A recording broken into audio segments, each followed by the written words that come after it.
আমার শাহে মদিনায়। সবাই বলেন তোমায় দেখিয়া মন ভরে না গো নবী দেখিয়া মন ভরে না, তাই আমার শাহে মদিনায়। আবাবিল পাখি থাকে গরৌজা, কবুতরে ছোট লাগাইয়া তোমার সুবা খাই বলে মারহাবা। আমরা মানুষ কপালে পোড়া, আমরা মানুষ পোড়া, ওই নবীরে ছিলাম না, আই গো ওই নবীরে ছিলাম না, আই গো যে তাই আমার শাহে মদিনা। তোমায় দেখিয়া মন ভরে না গো নবী দেখিয়া মন ভরে না, তাই আমার শাহে মদিনা। নবীর দাদ করে লোকাইল গুহায়, কবুতরে ডিম পারিল বাকর সারবাসায় বলি মারহাবা। নবীর দাদ করে লোকাইল গুহায়, কবুতরে ডিম পারিল বাকর সারবাসায়। সাথে নবী দেখে পান্ডু হুরাইল, সাথে নবী দেখি পান্ডু হুরাইল, কদমে লাগাইছো আই গো কদমে লাগাইছো মাই গো যে তাই আমার শাহে মদিনা। তোমায় দেখিয়া মন ভরে না গো নবী দেখিয়া মন ভরে না, যে তাই আমার শাহে মদিনা বলে মারহাবা। মামারি আল্লাহর নবী রহমাতুল আলাইহি যখন জামাতটা পরে মসজিদে নববীতে বসছে, বসার পরে দেখা যায় সাহাবীরা সবাই মারহাবা মারহাবা বলতেছে। কত সুন্দর আমার রাসূলের চেহারাটা। রাসূল আমার লম্বাও ছিল না, হাঁটও ছিল না। উমরের চেয়ে আল্লাহ রাসূলের চেয়ে আদাত লম্বা ছিলেন বলি মারহাবা। দেখেন কেমন কেরামতি ছিলেন, কেমন আল্লাহ রাসূলের গুণ ছিল। আল্লাহ রাসূল আর উমর যখন একসাথে চলাফেরা করতেন, একসাথে যাইতেন, উমরের চেয়ে আদাত লম্বা দেখা যাইতো বলি মারহাবা। এই জন্য আমার আল্লাহ ডাকতে বলে ওমা আরসালনাকা ইল্লা রাহমাতাল লিল আলামিন। আল্লাহু আকবার। আমার আল্লাহ বলতেছে ও দোস্ত রে, আমি আপনাকে দুনিয়ায় পাঠাইছি রহমত স্বরূপ, এক এলাকার জন্য না, এক দেশের জন্য না, সারা বিশ্বে রহমত স্বরূপ করে আপনাকে আমি দুনিয়ায় পাঠাইছি বলে সুবহানাল্লাহ। যে নবীকে আল্লাহ এত বক্তব্য দিয়েছে, কাল কিয়ামতের ময়দানে আমার আল্লাহ রাসূলকে খুশি করার জন্য যে কাজ করবে আমার আল্লাহ, সেই কাজে আল্লাহ খুশি হবেন বলে সুবহানাল্লাহ। আমার রাসূল যদি চিন্তা কর আমার উম্মতকে আমি প্রত্যেকটা উম্মতকে আমি জান্নাতে দিয়ে যাবো বলে সুবহানাল্লাহ। ওই নবীরে আমরা ছিলাম না, ওই নবীরে আজকে আমরা সাধারণ মনে করতেছি, ঠিক না বেটি? অনেকেই ভাবে বড় ভাইয়ের মতো।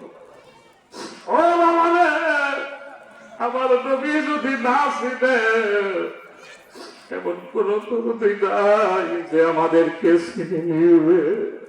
আছে এমন কোন দুর্দি নাই। এই জন্য আমার রাসূলকে সবচেয়ে বেশি ভালোবাসতে হবে বলে সুবহানাল্লাহ। আমি যে কথা বলতেছিলাম, ওই চাদর নিয়ে যখনই মসজিদে নববীতে যখন বসে গেছেন, আর সবাই মারহাবা দেখতেছে, সবাই পান ভরে দেখতেছেন। মহিলাটা আড়ালে থেকে খুব সুন্দর দেখা যায়, মারহাবা দেখা যায়, খুব সুন্দর।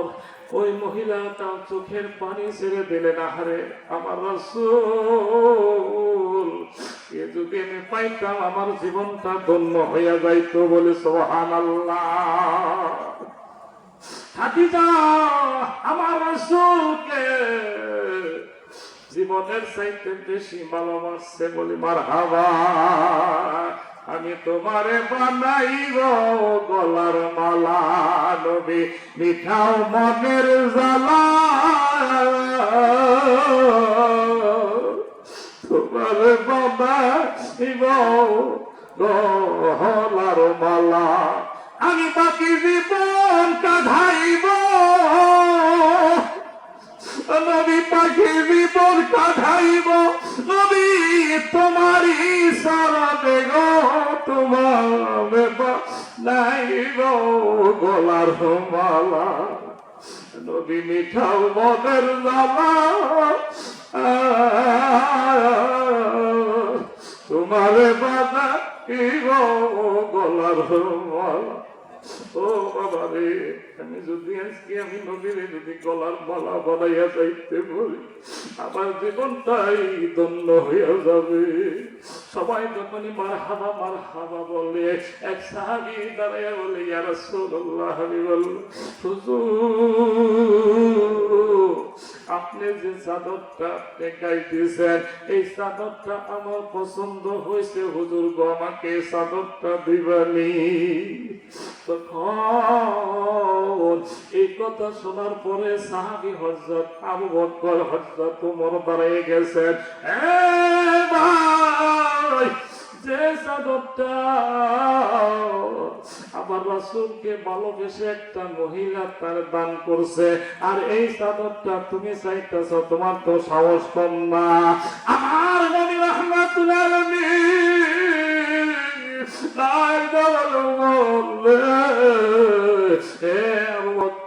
তোমরা বসে যাও, এই দুনিয়ায় আমি কাহারো মনে আঘাত দিই নাই, কাহারো মনে কষ্ট দিই নাই, আমি নিজে কষ্ট করছি, আমি কাহারো মনে আঘাত দিই না। ও সাহাবীরা তোমরা বসে যাও। ওই সাহাবী চাদরটা চাইছে, আমি তারে দান করে দিলাম। ডাক্তার বলে, সাহাবীরে আয় আয়, দত করে আমি চাদরটা দান করলাম বলে সুবহানাল্লাহ।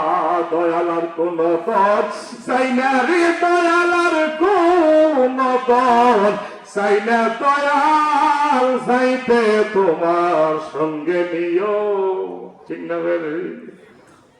আমি মরলে করিও সাদা কাপড় না পরাইও রে, আমার দয়ালেরই জুব্বা ওই টুকরা আমার গায়ে পরাইয়া দিও, যাইতে তোমার সঙ্গে নিও, ঠিক না ভাই?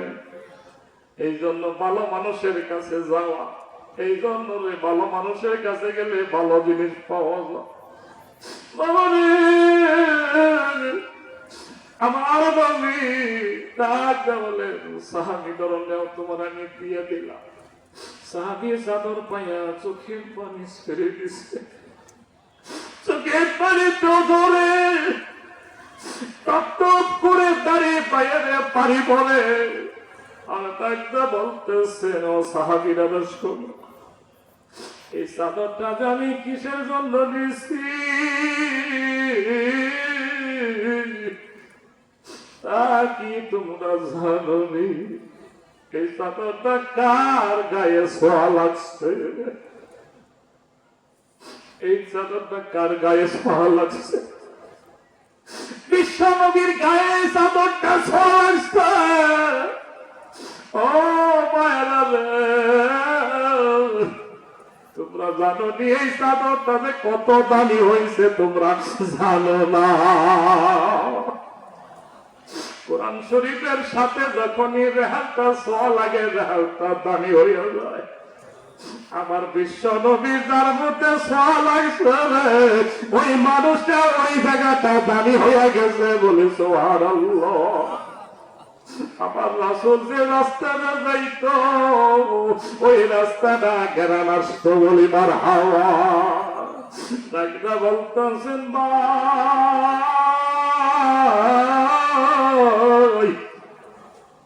এই চাদরটা যে কিসের জন্য নিছি তোমরা জানো না। জীবনে কি আমল করছি জানি না। কবরের মধ্যে কঠিন আযাব হবে। আমার রাসূল আমারে জানাইয়া দিছে কবরের মধ্যে কঠিন আযাব হবে। কবরেরই আযাব যদি মানুষ দেখিত ঘর সারিয়া জঙ্গলাতে পালাইতো কবরেরই